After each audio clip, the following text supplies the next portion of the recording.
Então, a nossa primeira medida foi acrescentar, além, não é, de salário, igualdade salarial, a igualdade remuneratória.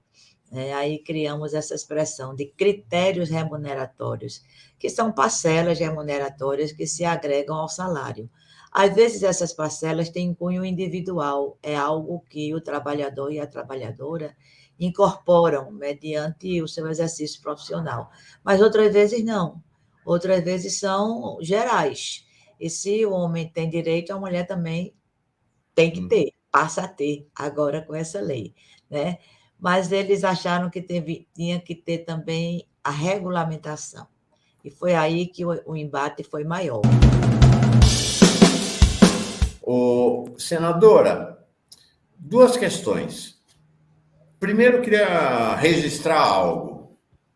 Eu acompanhei mais no Senado, tá, deputada, do que na Câmara, a tramitação. Acompanhei ali a tramitação. E quero dizer uma coisa: foi uma articulação feminina. No Senado foi claro, isso foi patente, essa articulação feminina. A presença dos homens parlamentares e mesmo os homens do governo Lula, né, que responsáveis pela articulação, foi mínima, absolutamente lateral, marginal. Então, acho que essa é uma primeira observação que queria fazer, queria lhe ouvir sobre esse assunto. Não sei se na Câmara foi assim também, Jaque, mas no Senado constatei isso claramente. E o segundo quais são os mecanismos da lei que vão fazer que ela se torne efetiva, né? Quais são os mecanismos que vão garantir a efetividade da lei? Realmente, Mauro e Rebeca, no Senado foi mais difícil porque havia proposta de modificação do relatório da Câmara. E o nosso cuidado foi não mexer no mérito. O Senado tem organizado uma frente parlamentar do empreendedorismo, tem uma representação grande de empresários. Eu mesma fui procurada pelos empresários do ramo bancário, fui procurada por empresários do ramo de agronegócio, e a alternativa que nós criamos, discutindo, evidentemente, com o Ministério das Mulheres, foi uma emenda de redação para poder concluir o debate no Senado. Se a gente modificasse o mérito, como eles queriam, ia ter que voltar para a Câmara. Então, foram dois aspectos apenas.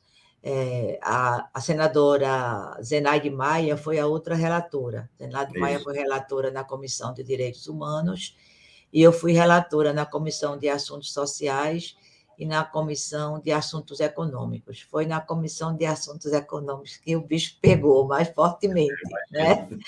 Porque a nossa emenda foi aceita tranquilamente nas duas comissões. Ela deu um pequeno detalhe. A gente diz muito isso quando fala de lei. Tem coisas na lei que o povo quer dizer que é uma cocada feita de coco, plantado na beira da praia, de Boa Viagem. Se não for assim bem explicitado, tem gente que acha que a própria lei não responde. E a própria lei já indicava uma regulamentação. Então, a nossa primeira medida foi acrescentar, além, não é, de salário, igualdade salarial, a igualdade remuneratória. Aí criamos essa expressão de critérios remuneratórios, que são parcelas remuneratórias que se agregam ao salário. Às vezes, essas parcelas têm cunho individual, é algo que o trabalhador e a trabalhadora incorporam mediante o seu exercício profissional. Mas outras vezes não. Outras vezes são gerais. E se o homem tem direito, a mulher também tem que ter, passa a ter agora com essa lei, né? Mas eles acharam que tinha que ter também a regulamentação. E foi aí que o embate foi maior. Na CAI, evidentemente, porque me apresentaram uma emenda que não só citava a regulamentação. Eu disse, olha, o que eu estou apresentando como emenda é o seguinte: remuneração, salários e critérios remuneratórios, vírgula, mediante regulamentação própria, vírgula, e segue o restante. E eles queriam colocar já na lei elementos dessa regulamentação, e quando você analisou os elementos, eles por si só eram muito discriminatórios, muito. E ficaram querendo influir na questão da meritocracia, né? Foi Flávio Bolsonaro que fez esse debate, mas nós convencemos com a força do argumento, né? O Conselho das Mulheres esteve presente com várias representações durante todo o processo de votação, nas comissões e no plenário, a ministra da Mulher também, e contamos com a participação do nosso líder do governo. O nosso líder fez um trabalho também muito coordenado por nós, mas como líder do governo, ele tem autoridade para negociar mais do que qualquer um senador, não é? O Jacques Wagner, e ele foi importante também nesse debate. Mas nós não abrimos mão do nosso protagonismo. Foram duas relatoras na Câmara, uma relatora na Câmara, duas relatoras no Senado, e fomos imediatamente para o plenário, e a votação foi quase unânime. Alguns se retiraram, justificaram que iam se retirar, alguns da oposição, para não votar contra. Mas o único voto contra foi do senador Girão.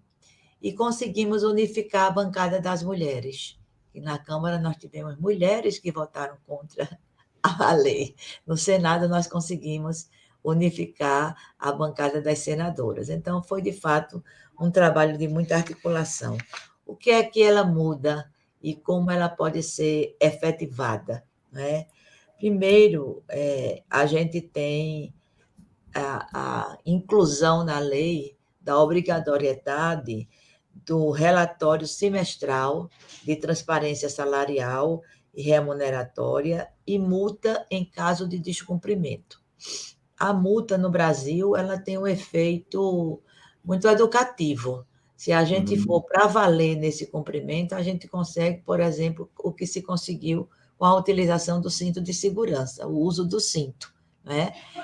A multa, ela aqui não é simplesmente punitiva, ela também Sabe, tem senadora Teresa, eu conversei com alguns especialistas que disseram que esta é, de fato, a grande inovação da lei, é o relatório de transparência com a multa. Isso aí vai ser fundamental para garantir exatamente, uma inovação. exatamente. E a apresentação de um plano de ação. Aí entra também o aspecto pedagógico, né, mais estratégico de cumprimento da lei. Se for identificada alguma desigualdade salarial, se recorre, né, a isso, e as empresas precisam apresentar e implementar esse plano de ação para mitigar a desigualdade, que a gente já sabe que ela existe, né? Vai ser muito raro a gente encontrar alguém que não pratique, né? Com metas e prazos. Então, essas medidas eu acho que vão ajudar esse ceticismo que a gente tem com leis no nosso país, né? A gente tem uma relação muito ambígua, né, Mauro, com as leis aqui no Brasil. Ou cumpre, a gente escolhe o que vai cumprir, ou então a lei só vale para alguns, outros são naturalmente isentados, né?